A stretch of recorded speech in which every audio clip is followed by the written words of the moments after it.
तो मैं चंदन कुमार। आयोग जब से परीक्षा का आयोजन करने के लिए डेट निर्धारित किया है बिहार एसएससी से संबंधित सचिवालय सहायक एवं अन्य पदों हेतु, तब से हम इस पर नज़र बनाए रखे हुए हैं और आगामी जो परीक्षा आयोजित करने के लिए आयोग ने 23-24 दिसंबर को निर्धारित किया था, परीक्षा तो उसने आयोजित कर लिया, लेकिन अब फिलहाल उस परीक्षा के पेपर लीक से जुड़े हुए मामलों पर जो सूचनाएं आई, जो मामला उजागर हुआ, इसमें आयोग की संलिप्तता तथा बड़े बड़े अधिकारियों और नेता एवं मंत्रियों की संलिप्तता को देखते हुए अभी सुबह में ऐसा न्यूज़ आया यूट्यूब चैनलों द्वारा, समाचार चैनलों पर, कि आयोग ने 23 दिसंबर 2022 को प्रथम पाली की परीक्षा को रद्द कर दिया है। सोचने वाली बात यह है कि आयोग ने 23 दिसंबर 2022 की प्रथम पाली की परीक्षा को ही केवल रद्द क्यों किया है। ऐसे तो 24 दिसंबर के शिफ्ट की भी जो परीक्षा हुई थी उसके भी पेपर यूट्यूब वगैरह पर वायरल हो रहे हैं, तो क्या आयोग इस चीज़ को साक्ष्य के रूप में एक्सेप्ट नहीं कर रही है? एक पेज की परीक्षा को रद्द करने से बाकी जितने अभ्यर्थी बैठे हुए हैं, क्या ये सरकार का सही निर्णय है? ये सरकार का सही निर्णय नहीं है।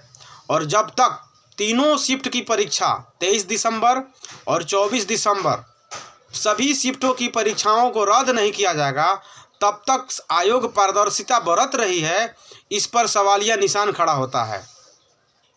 हम लोग की मांग है और मैं भी अपने चैनल के थ्रू सरकार से, आयोग से निवेदन करता हूं कि पारदर्शिता लानी है तो सबसे पहले आप तीनों शिफ्ट की परीक्षा को रद्द कीजिए।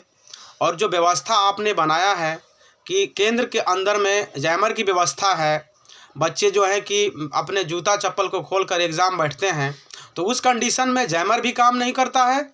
और जैमर के साथ साथ जो लड़के अंदर गए हुए हैं वो अपना मोबाइल लेके कैसे चले गए, आप किस तरह की चेक इन करते हैं, इससे साफ जाहिर होता है कि आयोग लापरवाही कर रहा है।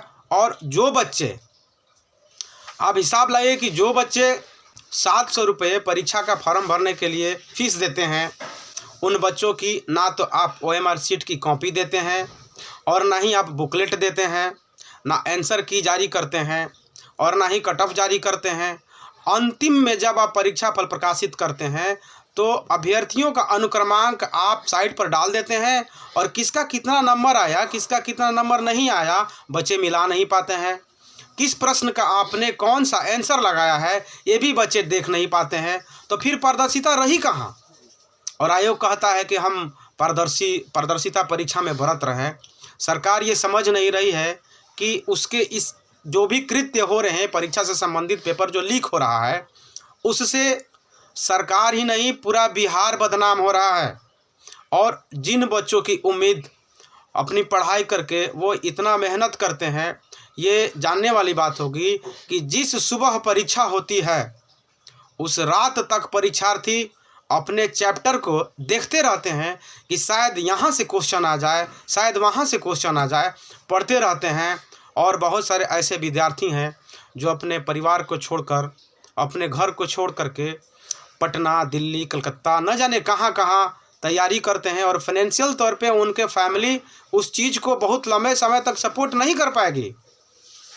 उनकी उम्मीद है कि शायद इस बार हो जाए, इस परीक्षा में हो जाए, और इस तरह का पेपर लीक का मामला आता है तो बच्चों का क्या भविष्य होगा, ये आप समझ सकते हैं, सोच सकते हैं कि उनके भीतर कितना दर्द है। कल पटना में छात्र नेता दिलीप कुमार द्वारा पटना कॉलेज में जो आयोजन किया गया था बच्चों का, अभ्यर्थी जितने भी थे पहुँचे थे और उनका जो मार्च था, पैदल मार्च था और शांतिपूर्ण था, जो पटना कॉलेज से होते हुए कारगिल चौक तक पहुंचा था। मैं भी देख रहा था, मैं लगातार उनके वीडियो को देख रहा हूं कि किस तरह की प्रतिक्रिया उनकी तरफ से आ रही है और इस पर सरकार का क्या डिसीजन हो रहा है। तो उनके इस अथक प्रयास की बदौलत कल आर्थिक अपराध इकाई जो है उनको अपने ऑफिस में बुलाई थी, पूछताछ की थी। उनके द्वारा दिए गए जो वीडियो में वायरल जो पेपर था उसको साक्ष्य के रूप में माना और रातों रात परीक्षा को कैंसिल किया। लेकिन 24 दिसंबर की जो परीक्षा हुई है और 23 दिसंबर को ही सेकंड शिफ्ट की जो परीक्षा हुई है, उसका पुख्ता प्रमाण दिलीप जी के पास नहीं था, तो उसको उसने माना आयोग ने कि ये परीक्षा लीक नहीं हुआ है, यानी ये 23 दिसंबर की सेकेंड शिफ्ट और 24 दिसंबर की फर्स्ट शिफ्ट की परीक्षा लीक नहीं हुआ है, लेकिन 24 दिसंबर की ही परीक्षा का पेपर जो है यूट्यूब पर वायरल हो रहा है। तो आखिर ये कहाँ से आया? आप मानते हैं कि यदि प्रथम पाली की परीक्षा, ऐसे तो पहले आयोग जो है कि मानने को तैयार नहीं था कि पेपर लीक हुआ है। फिर माननीय जो चंद्रशेखर जी हैं शिक्षा मंत्री, उन्होंने भी माना कि 1 घंटे के बाद पेपर वायरल हुआ है और उसको उन्होंने आदेश दिया कि जांच किया जाएगा, जो भी उचित कार्रवाई होगी की जाएगी। मुख्यमंत्री महोदय ने भी माना।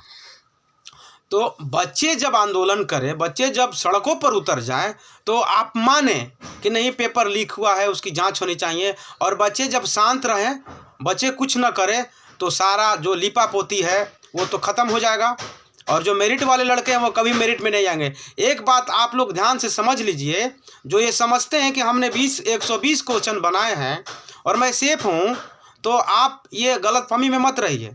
यदि पेपर वायरल हुआ है, पेपर लीक हुआ है, तो 120 बनाने वाले भी सेफ नहीं हैं, क्योंकि जिनके हाथ पेपर लगा होगा वो 120 नहीं बनाए होंगे, वो 150 क्वेश्चन में 145, 47, 46 किए होंगे। तो उस कंडीशन में आयोग जो 5 गुना रिजल्ट करने वाला है, 9 लाख अभ्यर्थी हैं और 12,000 समथिंग रिजल्ट उसको करना है, तो आप सोच सकते हैं कि आप 120 बना के सेफ हैं, आप आ जाएंगे? बिल्कुल नहीं। हमें तीनों शिफ्ट की परीक्षा को रद्द कराना है। आयोग द्वारा एक शिफ्ट की परीक्षा रद्द किए जाने से बच्चे संतुष्ट नहीं होंगे और दिलीप जी जो छात्र नेता है, उनके द्वारा जो भी नेतृत्व किया जा रहा है, बहुत कुशल व्यक्ति हैं और उनके साथ हम जितने भी बीएससीसी के स्टूडेंट हैं वो सब उनके साथ हैं। जब वो पटना बुलाएंगे सारे बच्चे जाएंगे और ये एक वोट की राजनीति नहीं है, ना ही किसी कम्युनिटी की है, यह स्टूडेंट और सरकार के बीच की लड़ाई है। और हम सरकार से आग्रह करते हैं, निवेदन करते हैं कि वो विद्यार्थियों की बात को समझे, सुने और उसे गहराई से समझे और इस पर संज्ञान लें और जो भी लोग इसमें संलिप्त है उन पे उचित कार्रवाई करें, क्योंकि ये बच्चों के भविष्य का सवाल है। वो बरसों से तैयारी कर रहे हैं और उनके सपनों को 1 मिनट में ये पेपर लीक करने वाले जो एजुकेशन माफिया हैं उसको धूमिल कर देते हैं, उनके सपनों को तोड़ देते हैं। तो सरकार वैसे लोगों पर जांच करे, उनको पकड़े और उन पर उचित कार्रवाई करे और तीनों शिफ्ट की परीक्षाओं को रद्द करे। आगे जो भी न्यूज़ होगा मैं अपने यूट्यूब चैनल के माध्यम से आप लोगों तक पहुंचाऊंगा। तब तक के लिए जय हिंद, जय भारत।